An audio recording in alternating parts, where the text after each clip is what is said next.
Hello मेरे प्यारे बच्चों, कैसे हैं आप सभी। तो चलिए सुनते हैं एक और प्रेरणादायक कहानी। आखिर सुख किसको है। एक भिखारी किसी किसान के घर भीख मांगने आया। किसान की स्त्री घर में थी। उसने चने की रोटी बना रखी थी। किसान जब घर आया, उसने अपने बच्चों का मुख चूमा। स्त्री ने उसके हाथ पैर धुलाए। उसके बाद वह रोटी खाने बैठ गया। स्त्री ने एक मुट्ठी चना भिखारी को डाल दिया। भिखारी चना लेकर चल दिया। रास्ते में भिखारी सोचने लगा, हमारा भी कोई जीवन है। दिन भर कुत्ते की तरह मांगते फिरते हैं, फिर स्वयं बनाना पड़ता है। इस किसान को देखो, कैसा सुंदर घर है। घर में स्त्री है, बच्चे हैं, अपने आप अन्न पैदा करता है। बच्चों के साथ प्रेम, प्रेरक प्रसंग और व्यक्तित्व। इधर वह किसान रोटी खाते खाते अपनी स्त्री से कहने लगा, नीला, बैल बहुत बुढ़ा हो गया है। अब वह किसी तरह काम नहीं देता। यदि कहीं से कुछ रुपयों का इंतज़ाम हो जाए तो इस साल का काम चले। साधोराम महाजन के पास जाऊंगा, वह ब्याज पर दे देगा। भोजन करके वह साधोराम महाजन के पास गया। बहुत देर चिरौरी बिनती करने पर 1 रुपये सैकड़ा सूद पर साधो ने रुपए देना स्वीकार किया। एक लोहे की तिजोरी में से साधोराम ने एक थैली निकाली और गिनकर रुपए किसान को दे दिए। रुपए लेकर किसान अपने घर को चला। वह रास्ते में सोचने लगा, हम भी कोई आदमी हैं, घर में 5 रुपए भी नगद नहीं। कितनी चिरौरी विनती करने पर उसने रुपए दिए हैं। साधो कितना धनी है, उस पर सैकड़ों रुपए हैं। वास्तव में सुखी तो यह साधोराम ही है। साधोराम छोटी सी दुकान करता था। वह एक बड़ी दुकान से कपड़े ले आता था और उसे बेचता था। दूसरे दिन साधोराम कपड़े लेने गया। वहाँ सेठ पृथ्वीचंद की दुकान से कपड़ा लिया। वह वहाँ बैठा ही था कि इतनी देर में कई तार आए। कोई बम्बई का था, कोई कलकत्ते का। किसी में लिखा था 5 लाख मुनाफा हुआ, किसी में 1 लाख का। साधो महाजन यह सब देखता रहा। कपड़ा लेकर वह चला आया।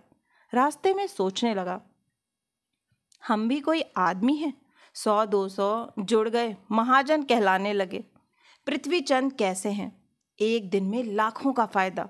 वास्तव में सुखी तो यह है। उधर पृथ्वीचंद बैठा ही था कि इतने में ही तार आया कि 5 लाख का घाटा हुआ। वह बड़ी चिंता में था कि नौकर ने कहा, आज लाट साहब की राय बहादुर सेठ के यहाँ दावत है, आपको जाना है। मोटर तैयार है। पृथ्वीचंद मोटर पर चढ़कर राय बहादुर की कोठी पर चला गया। वहाँ सोने चांदी की कुर्सियाँ पड़ी थीं। राय बहादुर जी से कलेक्टर, कमिश्नर हाथ मिला रहे थे। बड़े बड़े सेठ खड़े थे। वहाँ पृथ्वीचंद सेठ को कौन पूछता। वे भी एक कुर्सी पर जाकर बैठ गया। लाट साहब आए, राय बहादुर से हाथ मिलाया, उनके साथ चाय पी और चले गए। पृथ्वीचंद अपनी मोटर में लौट रहे थे।